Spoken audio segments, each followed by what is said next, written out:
तुरंत हमें आगे बढ़ते जाना है। ये है 10.3। तो तीसरे में सेकेंड नंबर क्वेश्चन है, समझते चलिएगा और बनाते चलिए साथ में, बिल्कुल भारी नहीं है। हाँ, बस इतना सा दिया है। ये व्यापक रूप समीकरण जैसा दिख तो नहीं रहा, इसको कन्वर्ट करेंगे। x वाले टर्म दिख नहीं रहा है तो क्या लिख सकते हैं? 0x। हाँ, 0 इंटू एक्स लिखेंगे, माइनस में y, प्लस में y। 2 को माइनस उधर था, इधर ले आओ, हो गया। प्लस में हमें राइट साइड में 2 दिखने लगा। सीधा सोचना शुरू करो, कुछ नहीं तो यहाँ पे क्या है? 1 है। x के साथ क्या फंसा रहता है? cos थीटा, मतलब कि इसको कहेंगे x into 0 plus y into 1 equal to 2। दोनों पॉजिटिव है, cos थीटा भी प्लस में दिख रहा है, यहाँ sin थीटा भी प्लस में दिख रहा है, तो दोनों पॉजिटिव है, फर्स्ट क्वाड्रेंट में होता है, तो बिल्कुल टेंशन नहीं लेना। 0 से 90 तक में सोचो। x लिखते हैं पहले। 0 cos थीटा में कितने डिग्री पे है? 90 डिग्री पे, तो हम लिख देंगे y। ये एक कितने डिग्री पे है? 90 डिग्री पे। बिल्कुल भारी नहीं था, यहाँ 2 लिखा रहेगा। यही जो दिख रहा है ना, अब यही हो गया लंब रूप समीकरण। दूसरा सवाल था, ये हो गया लंब रूप। x cos 90 plus y sin 90 equal to 2। हमें निकालना था p की वैल्यू। p की जगह क्या दिख रहा है? 2 दिख रहा है, यही होता है p, इकाई। और हमें क्या निकालना होता है? थीटा। थीटा की जगह क्या दिख रहा है? 9। बस बन गया। जल्दी लिखो जिनका नहीं बना था। इतना सा बस 2 नंबर में करना था, ऑलरेडी बना हुआ था। देखो इतना सही था और कुछ करने की थोड़ी ज़रूरत है। तीसरा सवाल में x minus y equal to 4 दिखने लगा है। दोनों चीज़ दिया है, अच्छी बात है। इधर 4 ऑलरेडी प्लस में है, ठीक, कोई बात। तो ये 4 ऑलरेडी इधर राइट साइड में प्लस में है, तो बढ़िया है। तो ऐसे क्वेश्चन को ना सोचो, यहाँ हो गया 1 छुपा हुआ है, यहाँ भी 1 छुपा हुआ है, ठीक है। तो अभी फ़िलहाल इसको डायरेक्ट नहीं बोलेंगे, तो प्लस में दिख रहा है, ये माइनस में दिख रहा है, सीधा हम थीटा वगैरह नहीं लगाएंगे। ये सोचना शुरू करो, यहीं से ऐसा लिखो, दोनों तरफ रूट अंडर ए स्क्वायर प्लस बी स्क्वायर। ए की जगह क्या दिख रहा है? 1 स्क्वायर। बी की जगह क्या दिख रहा है? -1 से भाग देने पर। बस ये 3 का 3 नंबर सवाल है, थोड़ा सा डिफरेंट है, हमें सोच के बढ़िया से बनाना पड़ेगा। किया था ऐसा तुमने? 3 का 3 बना था, ठीक है। 4 5 6 7 8 वहाँ तक, 6 तक। अच्छा, हम भी करते जाते हैं, मैच करते जाना, आगे बनाओ। तो जब हम इनको सॉल्व करेंगे तो क्या मिलेगा? √2 मिलेगा। देखो ध्यान से, 1 + 1 √2, तो x upon √2 minus y upon 4 upon √2 कर दिया। इसी को लिखा जा सकता है x into 1/√2 minus y into 1/√2, ऐसे लिखा जा सकता है। इस 4 को टुकड़ा करेंगे 2 इंटू 2 में, तो एक 2 को 2 नहीं लिख करके √2 इंटू √2 लिख देते हैं, तो ये पूरा 4 है अपॉन 2, ये √2। एक तो काट देगा, तो ये cos थीटा की जगह दिख रहा है, ये sin थीटा की जगह दिख रहा है। लेकिन यहाँ पर बिल्कुल पहले सवाल जैसा हो गया, जो cos थीटा पॉजिटिव दिख रहा है, cos थीटा दिख रहा है पॉजिटिव, और ये sin थीटा की जगह देखो माइनस लगा है, तो sin थीटा क्या दिख रहा है? नेगेटिव। सोचो ये कौन से चतुर्थांश में संभव होता है? इसका मतलब हुआ कौन से क्वाड्रेंट में ऐसा पॉसिबल है? cos पॉजिटिव होगा, sin नेगेटिव होगा। तो सोचो कि पॉजिटिव cos थीटा का घर कौन सा होता है? अपना वाला चतुर्थ में, तो बस वही दिमाग, तो मतलब फोर्थ क्वाड्रेंट आया। फोर्थ क्वाड्रेंट का मतलब है यहाँ होता है 270, यहाँ होता है 360, पूरा घूमने के बाद, ठीक है। तो इस घर में आने का मतलब है इतना से माइनस, तभी तो नहीं बदलेगा वो। तो x लिखेंगे अपनी जगह, तो 1/√2, वैसे ये दिमाग लगाओ, 1/√2 cos थीटा में कितने डिग्री पे होता है? 45 पे होता है कि नहीं? बिल्कुल होता है। माइनस वाई इंटू साइन में भी होता है 1/√2 45 पे, इक्वल टू हो गया 2 इंटू √2। अब इनका उपयोग करेंगे। ये क्या होता है? 360 माइनस थीटा। जब इधर से पीछे की तरफ आते हैं तो इस रूप में लिखो। थीटा 45 भी दिख रहा है तो x इंटू कॉस क्या लिखेंगे? 360 माइनस 45। ये ऑलरेडी प्लस में रह जाएगा और ये प्लस लिख दो y, और ये माइनस माइनस जो ये है इसको लिख सकते हैं साइन 360 माइनस 45 इक्वल टू 2√2। तो बस अब घटा देते हैं इसे। x cos 360 में 45 माइनस करें कितना बचेगा? 315 बचेगा, plus y sine 315 equal to 2√2। तो ये एक आंसर है लंब रूप का, एक आंसर हो गया। और हमें p की वैल्यू बताने हैं तो वो लिखेंगे 2√2, और थीटा की वैल्यू बताने हैं तो वो लिखना पड़ेगा हमें 315 डिग्री। तो इस तरह से इनके 3 आंसर आते हैं ऐसे क्वेश्चन का। सही इनको अच्छे से कॉपी कर लो। देखो ख़त्म कर लो इस टॉपिक को। लोग छुट्टियां मना रहे हैं, आप अपना समय इस्तेमाल करिए, बाद में लोगों को प्रॉब्लम होगी, आपका टेंशन फ्री होगा। अब समझे कहाँ तक तुमसे हुआ था? बिल्कुल नहीं। तो ऐसे क्वेश्चंस को देख लो शुरुआत में, ये वाला स्टेप आया था माइंड में, तो उसके बाद तब आसान लगेगा। और रही बात समझने का, यहाँ पे 4 को लिखा जा सकता है 2 इंटू √2 में, क्या कि ये दोनों तो 2 हो जाता है, फिर 2 इंटू 2 4 होता है। एक इसलिए ऐसा किया जाता है, नीचे √2 दिख रहा है तो उनको काटने में आसानी होता है। फिर तब तो फिर ये समझते हैं, 4 क्वाड्रेंट का मतलब समझते हैं, फिर वो हमें उसी के रूप में रखने होते हैं तो 360 यूज करना पड़ेगा। ये था नंबर 3। तुम्हें 4 5 6 तक में कोई दिक्कत नहीं आया? नहीं ना? चलो सीखा, तब अच्छा सीखा।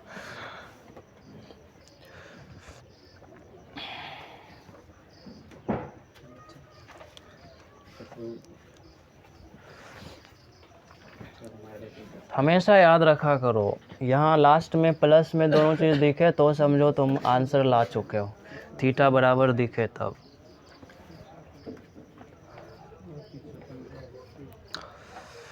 तो अब यहाँ से आगे बढ़ते हैं।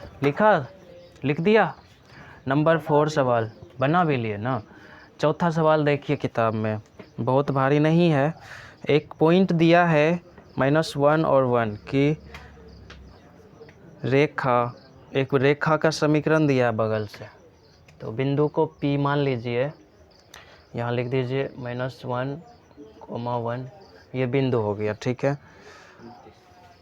और हाँ, एक ऐसे रेखा बना दो इस तरह से। जरूरी नहीं कि लंबवत दूरी तो लंबवत ही निकालने होते हैं, बट तुम्हारी मर्जी, नीचे भी रेखा बना सकते हो। यही D निकालना में, इसी को निकालना है। तो इस रेखा का समीकरण दिया है 12, ये L समझ लो, इसका दिया है 12 into x + 6 equal to 5 into y - 2। देखो कौन से फॉर्मूला की जरूरी लग रहा है? रेखा दिया है और बिंदु दिया है, दूरी कैसे निकलेगा? रेखा से बिंदु का बीच का दूरी का सूत्र आया था ना, मोड बड़ा सा ax1 + by1, सब याद है? वही लगाएंगे। तो पहले इनको सूत्र जैसा समीकरण बनाओ, पहले इसको ठीक करो। तो मतलब कि रेखा का जो समीकरण आएगा, 12 से x को गुना करिए, फिर 12 गुना 6 होगा 72, 5 इंटू वाई करना पड़ेगा पहले, फिर x और y एक जगह लिखना चाहिए। इधर 72 रहने देते हैं, प्लस में 10 ले आते हैं। देखो यहाँ तक का ऐसा पॉइंट है, लाया था ऐसा ना, उसको बना चुके हो, देखते रहो, इधर भी ध्यान दो। 12x माइनस 5y, ये तो 82 हो रहा है, सही 82 आया और आना चाहिए, कहे कि इधर प्लस में 10 हो रहा है, इधर 76 है। अभी हमें a b c सब दिखने लगा। a की वैल्यू 12 है, b की वैल्यू हाँ माइनस के साथ बोलना है, और c तो 80 है, 82। अब हमें d निकालने की ज़रूरत पड़ेगी, तो d निकालने के लिए फॉर्मूला था ax1, इसको डी पे निकालें। हाँ d निकालने, बिंदु यहाँ है, रेखा यहाँ है, बनाइएगा। वो हम फॉर्मूला लिख देते हैं, जल्दी से करिए, आंसर बोलिए। c बटे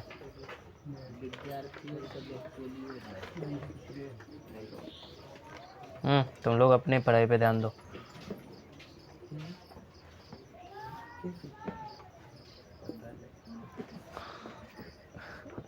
क्या तुम्हारा ध्यान है, वो कौन है? ये बताया ना क्या ध्यान, क्या आंसर आया, यही बोला था। नहीं, हम बोले कि विद्यार्थी समझे ना, पोलियो मार दिया। पोलियो क्यों पोलियो क्यों मारेगा बेचारे को, ठंडी लग रहा होगा, सोया होगा कंबल तान के। हम लोग की टाइम चेंज हो जाएगी, 7 हो जाएगी। आज पढ़ा के साथ, आज से ना सर, आज से आज पढ़ लो, उसके बाद हम लोग मिलेंगे अगले टाइम पे 7 बजे, अगले टाइम पे ना, उससे भी एक दिन बाद। हाँ चलो, इनकी वैल्यू चलिए जल्दी जल्दी कॉपी में करते जाओ, अपने से ख़त्म करो इसको।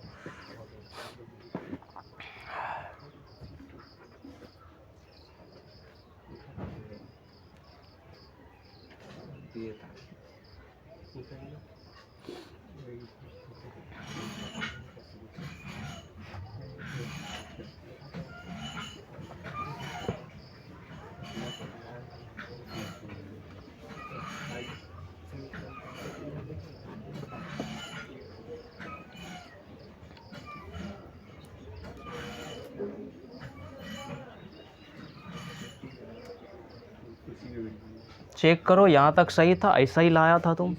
ये 12 स्क्वायर ये सब रहेगा कि नहीं, गायब नहीं हो रहा, बड़े बड़े नंबर दिख रहे हैं इसीलिए।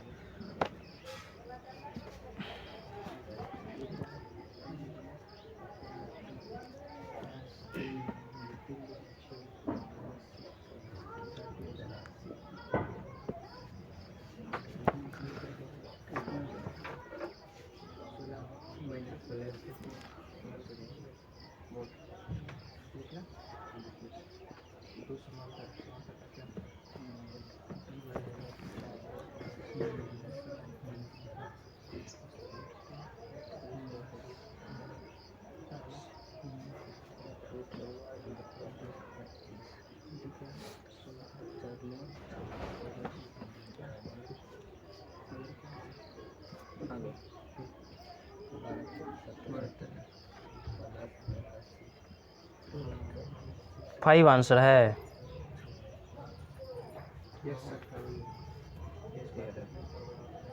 तो ये आंसर अब कंप्लीट होता है। 5 को भी कंप्लीट करो। सुनिएगा ध्यान से, सवाल है कि x अक्ष पर बिंदु ज्ञात करिए। अब बिंदु को P मान लेते हैं, x अक्ष पे है तो इसका मतलब x और 0 होगा। बात सही है, x या 0 होगा। अब तो किसी तरफ हो सकता है, इधर भी हो सकता है, उधर भी हो सकता है, तो इसीलिए हमें प्लस माइनस दोनों लगा देना चाहिए। आई बात समझ में? वो आंसर जो आएगा इसका मतलब है 2 आंसर जरूर आएगा ऐसे क्वेश्चन का। है कि सीधा पूछ रहा है x अक्ष पे, बोलो ना दाहिने तरफ भी निकालिए तब खाली प्लस x लिखते, बोलता खाली बाएं तरफ निकालिए तो माइनस x लिखते। अब देखो बिंदु ज्ञात करो जिनकी रेखा, एक रेखा दे रखा है, मतलब कि L बराबर सूत्र x/3 plus y/4 equal to 1 ये दिया हुआ है, और डिस्टेंस भी दे रखा है। दोनों बिंदु और रेखा के बीच की दूरी है 4 इकाई। चलो इसमें प्लस माइनस क्यों नहीं लगा? दूरी है इसीलिए पॉजिटिव ये बिंदु में दोनों तरफ मिल सकता है, इसीलिए प्लस माइनस जरूरी है। तो पहले इनको ठीक करते हैं। एल जो अच्छा सा व्यापक समीकरण दिखना चाहिए, कैसे दिखेगा? 3 और 4 के एलसीएम बोलो 12। वहाँ तक पहले देख के समझ लो, फिर अपने से कर लेना, बहुत आसान है। 3 से कितने टाइम में काट सकते हैं? 4। यहाँ पे x है, साथ में क्या रहेगा? 4x। यहाँ पे बताओ इक्वल टू 1। क्रॉस मल्टीप्लिकेशन करके हमें जो रेखा का अच्छा समीकरण मिलेगा बराबर 12। तो यहाँ 12 हो गया। अभी भी ठीक नहीं लग रहा है, तो 12 को भी इधर लाते हैं, c तक हमें समझ में आ जाएगा कि plus 3y minus 12 equal to 0। ठीक है, इतना तक करने के बाद हमें पता चल गया जो 4 है ना, ये किसकी जगह पे? a की जगह पे, और जो 3 है ये b है, और ये -12 है सूत्र भी वही लगे c है। तो बिंदु है, रेखा है, अभी कर रहे थे ना बिंदु रेखा, x का मान यही सूत्र है। तो क्या करेंगे? ये हो गया x1, ये हो गया y1, x एक नंबर x निकल जाएगा, आंसर हो गया। तो मतलब कि चलो आगे चलते हैं। d इक्वल टू क्या होता है? मोड होता है ना सूत्र में, a x1। अभी समझ जो इसको बढ़िया से, c1। आगे चलने का मतलब है इस टॉपिक पे आगे बढ़ो, वहाँ से खिसको मत। हम ले देखते हैं तो ठंडी का टाइम है, एक जहाँ बैठे वहीं बैठे रहना चाहिए, ज़्यादा खिसके ना बहुत ठंडी लग जाएगी। डी कितना दिया? चलो इसको भी देख के बोलो। 4 दिया है, तो डी की जगह रख दीजिए 4। मोड ए की वैल्यू बोलिए 4। x1 यही वाला, प्लस माइनस रहने देते हैं, सिर्फ x उठाते हैं वहाँ से, वो आना तो 2 आंसर ज़रूर है। b 3 और y के जगह बोलो 0 प्लस प्लस माइनस नहीं माइनस सी होगा सर प्लस सी, -12 और सी के जगह ना हम सी जगह क्या लिखे सी -12। नीचे बताओ रूट अंडर a² + b² करके क्या मिलेगा? 4 स्क्वायर कितना होता है? 16 + 9 25। ठीक है, बात समझे? 16 + 9 होगा ना।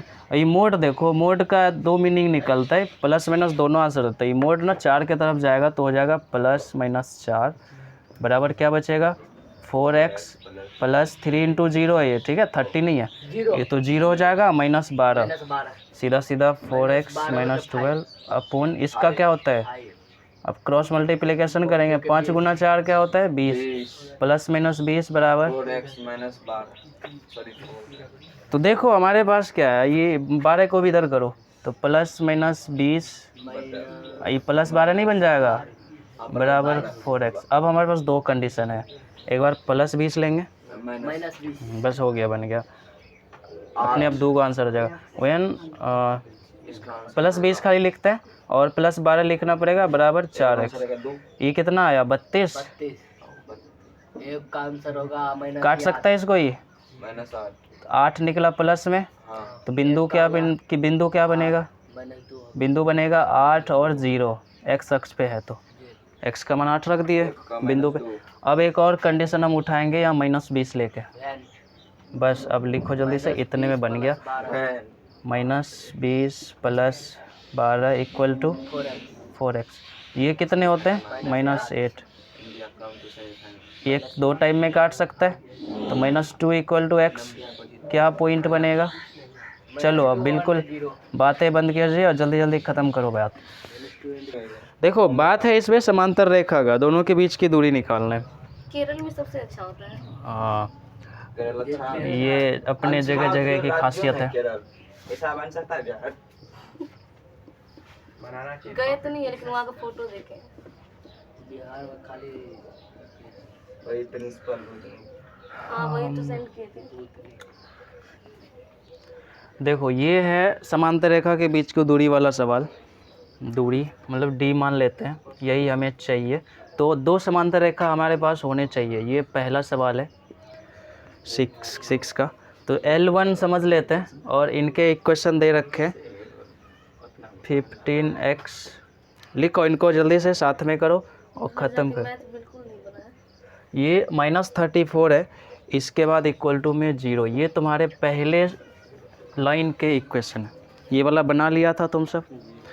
उसके बाद इन्हीं के जैसा जो पैरेलल होगा इनका, उसका देखो बहुत अच्छा सा टॉपिक है ऐसे समझने के लिए। इनका ये इतना सा पोर्शन सेम टू सेम रहना चाहिए तभी समांतर होगा। इतना सा पोर्शन बिल्कुल सेम टू सेम रहना चाहिए तभी समांतर होता है।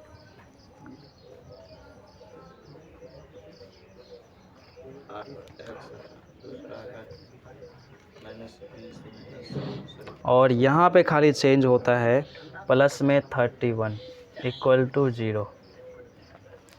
पैरेलल लाइन को पहचानने के लिए अच्छा सा ट्रिक है, आप इतना सा हिस्सा को देखो एकदम बराबर दिखेगा दोनों लाइन में। अगर ऐसा दिखे ना एक्स के साथ यहाँ जो लिखा है और वही सिंबल, वही साइन भी, चिन्ह भी वही रहना चाहिए, इसका प्लस तो इसका भी प्लस, तो दोनों समांतर रेखा है।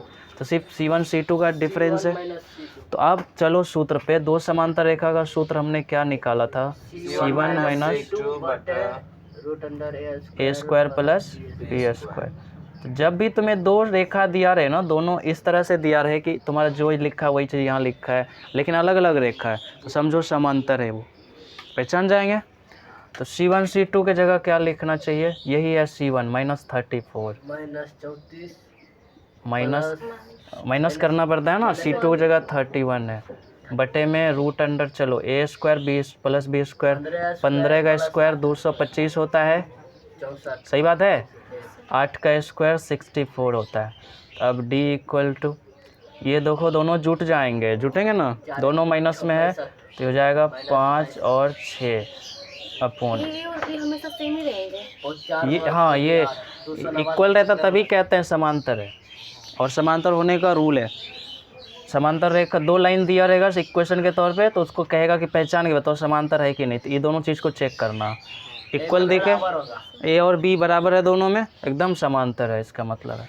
तो चलो दोनों मिल के कितने 289 का फिर हमें पता होना चाहिए, वर्गमूल पता होना चाहिए। तो मोड हटा देते हैं अब, ठीक है, माइनस को क्या कर देगा, और ये 17 होता है इसका, तो बस यहाँ इकाई लिख देंगे।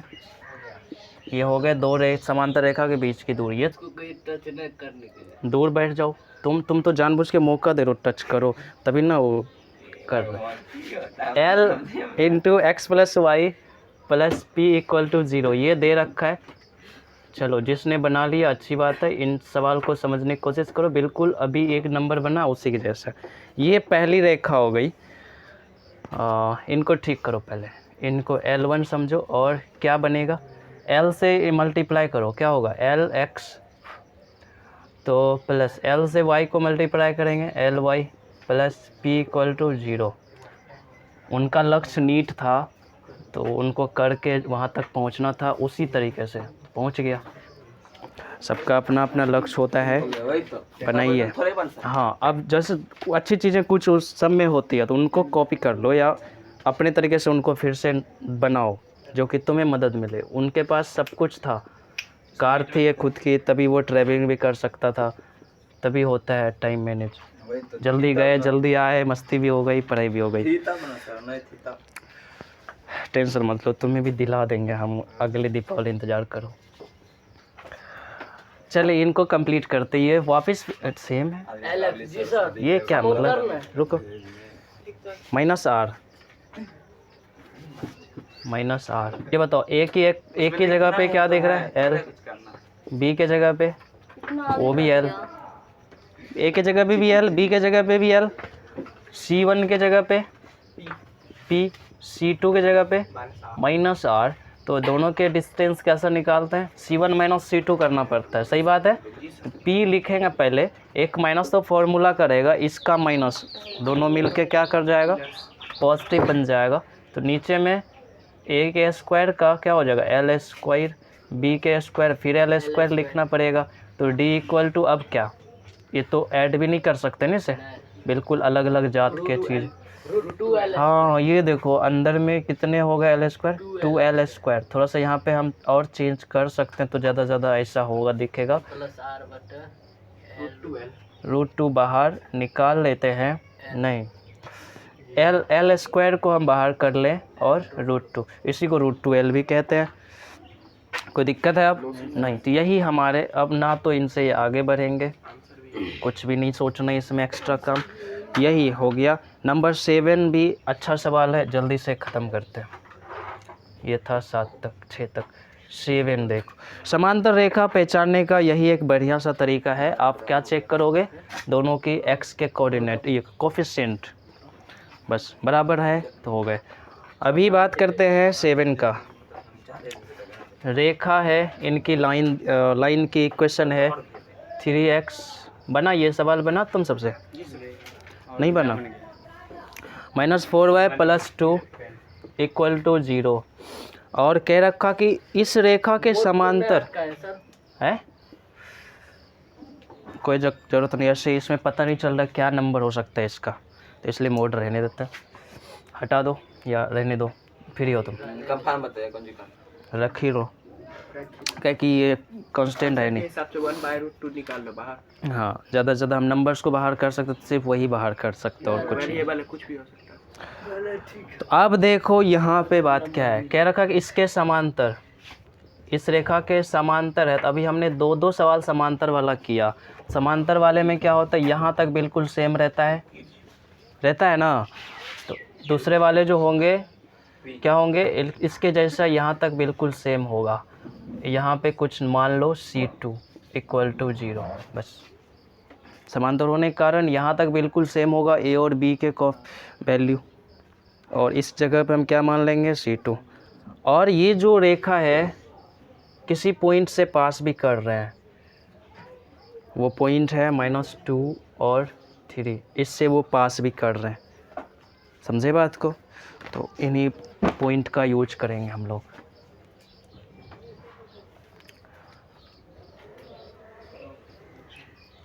तो सब प्रश्न अकॉर्डिंग टू क्वेश्चन, बिंदु P -2 3 रेखा L2 से L2 पर स्थित है, ऐसा लिखो। स्थित है तो रेखा उस पॉइंट से पास कर रही है, इसीलिए यह बिंदु रेखा के समीकरण को संतुष्ट करेगी।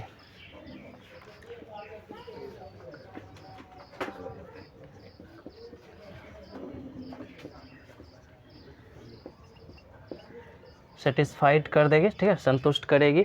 तो क्या रेखा का समीकरण, इतना सा जो दिख रहा है यही है, इसमें रखते हैं 3x - 4y + C2 = 0। हमने दूसरी रेखा का समीकरण माना। यहाँ से यहाँ तक क्यों ऐसा लिखा गया, क्योंकि पहले वाले की ये पैरेलल है, पैरेलल होते हैं तो यहाँ तक बिल्कुल सेम रहता है।